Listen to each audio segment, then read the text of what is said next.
for this session. We'll crack on. We are going to record just the presentation bit. Any questions at the end, we'll stop the recording so that you can have, it's not going to be immortalized forever. So thank you for joining us for this session on student mental health and wellbeing. Obviously, it's of great concern to us all. We're doing our best to support in these terrible times. Okay, so we need to remember and not beat ourselves up. There are no right answers. Nobody has ever been through this before in the whole world ever. So we are finding our way. All we can do is show kindness and support. We are a big family. And that's why a lot of people come to our school, because of the family feel. So we need to support each other as a big family. Share what we have. Make sure that everybody has access to all the ideas and sources of support that we have. Make sure that you're aware of them as well. Share wisdom. Some of the tips that Steph is going to share with you in a little while have been around for ages. They are proven to support well-being, pandemic or no, and try and remove barriers to engagement. So sort out devices, sort out access, sort out knowledge and expertise issues so that everybody can do the best they can, but always mindful that we're doing our best and it's not going to be perfect.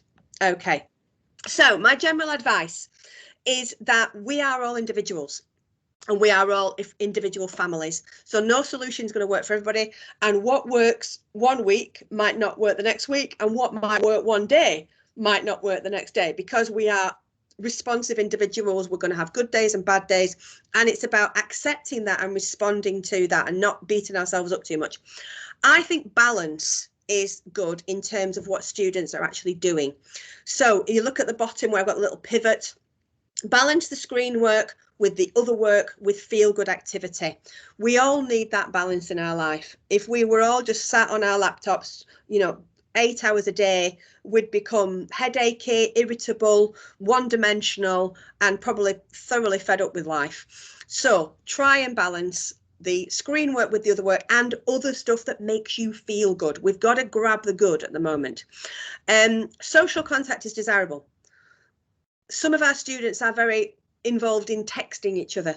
It's not the same as actually having a proper conversation with somebody. So WhatsApp or FaceTime, where you can actually talk to a friend, is great.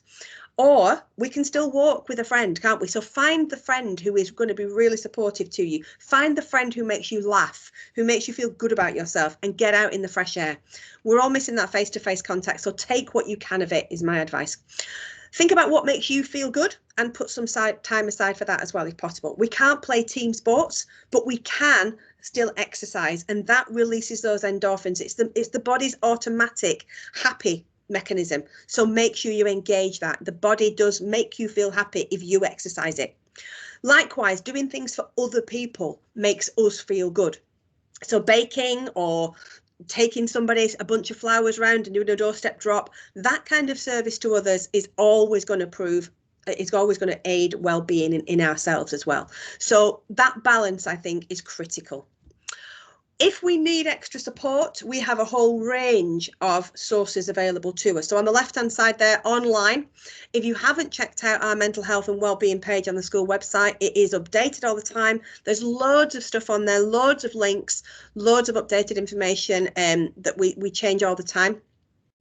If your son or daughter is really struggling with their own anxiety or feeling unhappy about stuff, we recommend the app Kooth, which offers online counselling and a wealth of support and advice via different pages on their website. So please do have a look at that. They come every year to school to do an assembly to introduce our students to that. And students who engage in it do love it. They think it's really, really helpful. Likewise, in Calderdale, we have a very, very active mental health agenda via the Open Minds Calderdale organisation. There's a link there. They've got all sorts of support and services, all sorts of people that you can talk to. So please do reach out to those people if you need them. In terms of the personnel you have in school, your child's learning manager is a good one, a first stop. So the links are there. Hopefully you all know who your child's learning manager is. If you don't, pop it in the chat and I'll let you know. If you give me the name of the child, I can tell you which is the learning manager.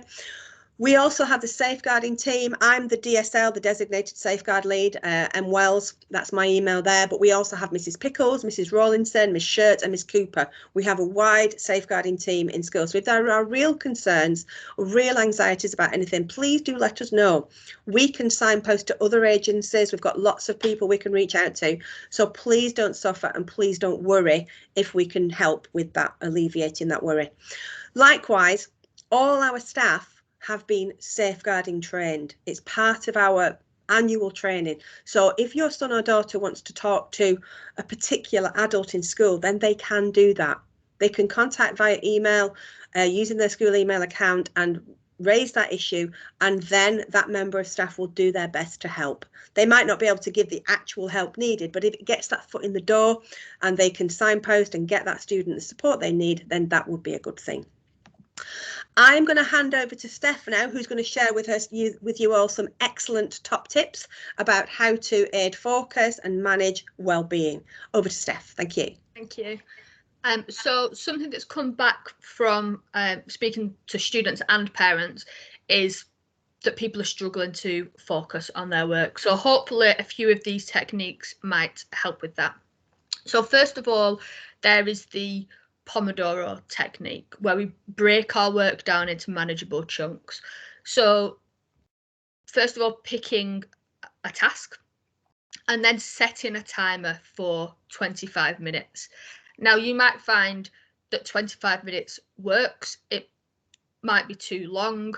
You might find you could do an extra 5 minutes. So this isn't set in stone. As Miss was saying, it's about finding what works for the individual.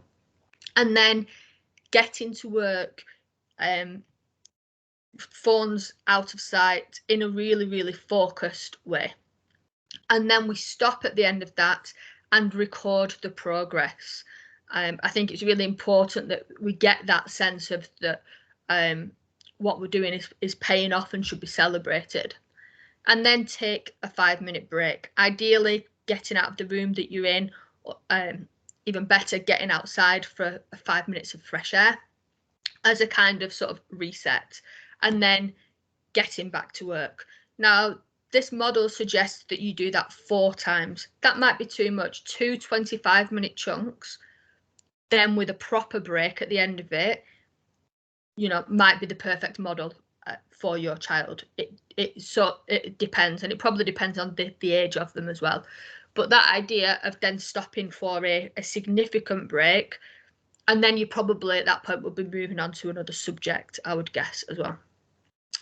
We can borrow techniques from mindfulness. I think one of the main misconceptions with mindfulness is that it's about zoning out and losing yourself and forgetting everything.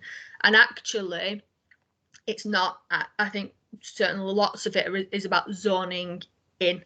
And this idea that training our attention can be like training a muscle, if you will. So our brains naturally wander off all over the place. And mindfulness trains you to notice that and to bring your focus back. And the more times we practice that, the better that we get at it. So there's lots of free material out there on mindfulness. The Headspace app's brilliant for it.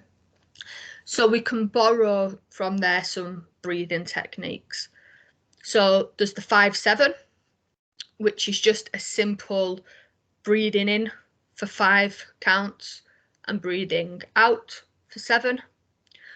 Or that might not work. You might want to swap that to 3 and to 5.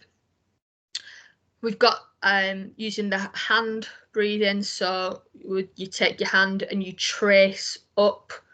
So breathing in and then breathing out. And that the sensation of the physically moving the hands, some students really like to help them focus on something physical, I suppose. And then there's a program called the Mindfulness in Schools program.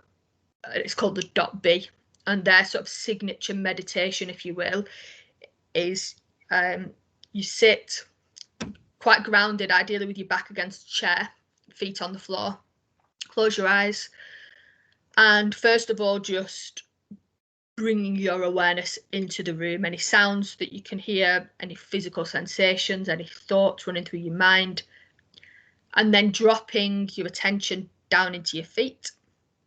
And I think the logic with that is the focus on your feet furthest away from your brain, out of your head, just focusing on a sensation, and then back up to focus on our breathing, and then widening that awareness to the room around you. And it can be really surprising how sort of rejuvenating a breathing activity can be to help us focus. And obviously there's lots of science there to do with like reducing sort of anxiety as well with your breathing. There's lots of science around the idea of putting your phone physically out of sight. So it's not enough to just have it on silence. If you can see it, it's playing on your mind. So the phone physically in another room would be ideal.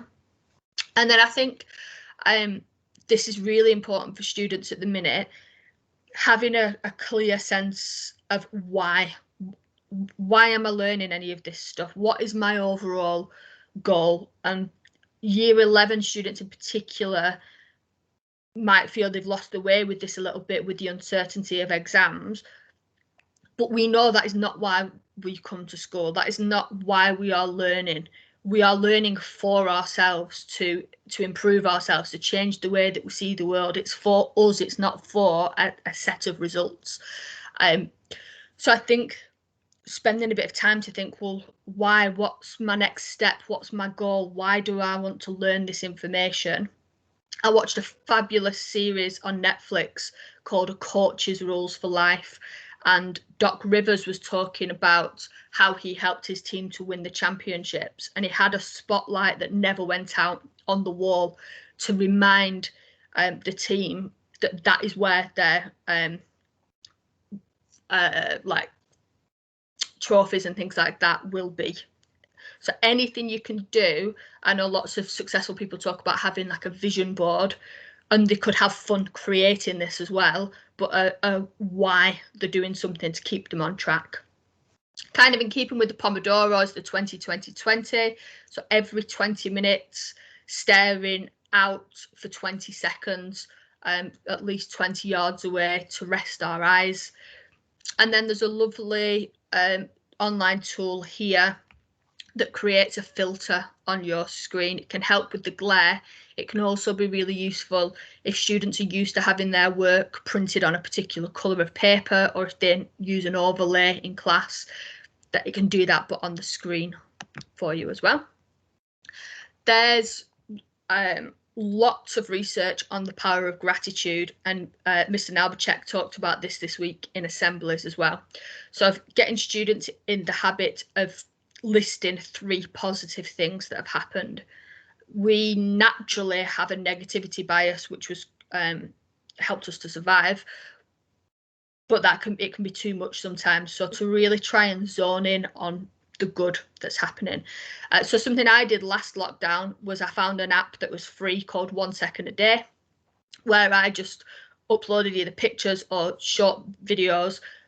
And it was really, really lovely for me to look back at the end of lockdown and to see all of these nice moments. And I was just talking to Miss Wells about it, and I was saying it made my day interesting because I was looking for, well, what are the moments that are worthy of taking a picture of or taking a video of? And I've got some lovely memories there now. It might be creating thank you cards, painting. We know that creating is great for our well-being. We can something that I think is really important is challenging beliefs, particularly when we're maybe spending a bit more time up in our own heads and not thrashing things out in conversation with people. So I know we can end up with these sort of negative beliefs. Our brain finds information to cling to your belief, to tell you that you are making sense of the world. So if you have a belief that the traffic lights are always on red, of course they're not, but every time you go through them on green, your brain possibly won't even register that you've gone through a traffic light, but it will every time it sees the red light. And we do that, we find information to stick to our beliefs, which can be bad if they go unchallenged. So I was working with a coach on a course, and somebody's issue was, I hate driving. And he was there to sort of probe into that. Well, do you hate driving? Is it all driving? Actually, no, it's not. I hate driving on the motorway. Well, is that all motorways? No, actually, it's just the M65. Well, is it all of the M65 all of the time? Actually, no. What I really mean is I hate being on the M65 at junction 6 at 4 o'clock because it's busy. It's a very different thing to I hate driving. And we can catastrophize and talk ourselves up into these big beliefs. Students probably do it with particular subjects, I would guess. So that in discussion, probing and encouraging ourselves to challenge our beliefs. You know, we have 69,000 thoughts a day, so we need them checking, and we sometimes can't do that in our own heads for ourselves. And then I know we're slightly limited in this, but planning something that you can look forward to. I read a fabulous book, The Happiness Project, Gretchen Rubin, and she was trying to become she was very skeptical, and the project is about becoming happier over a year. And that idea of milking any of the happiness out of any activities that we can. So planning something, it might be a film, you might, I don't know, plan what snacks you're going to buy, watch the film at the same time as a friend, plan that you're going to talk about it afterwards. You know, this can just force us to be a little bit more creative when we can't go out and do anything we want to do in the world. There's lots of online trips you can do as well. I think some of the zoos you can go online virtually, and the Natural History Museum, things like that. So this was just something I saw online, which I thought was something nice to weave into a daily routine. So just reflecting, what am I grateful for? Miss talked about not doing things just for ourselves, but for other people. So who am I going to check in on today? What am I going to do for somebody else? I love this. What expectations of normal am I letting go of today? This is for all of us. These are not normal times. We've just got to accept that, and, you know, allow ourselves to just release some of the expectations we maybe have on ourselves. Getting outside, moving our body, and finding those moments of beauty to try and focus on, no matter how challenging that may be. So they're my tips. I'm done. Great stuff. Thanks ever so much, Steph. I'll stop the recording now, Miss. Yeah, thank you. So obviously, if you have any questions,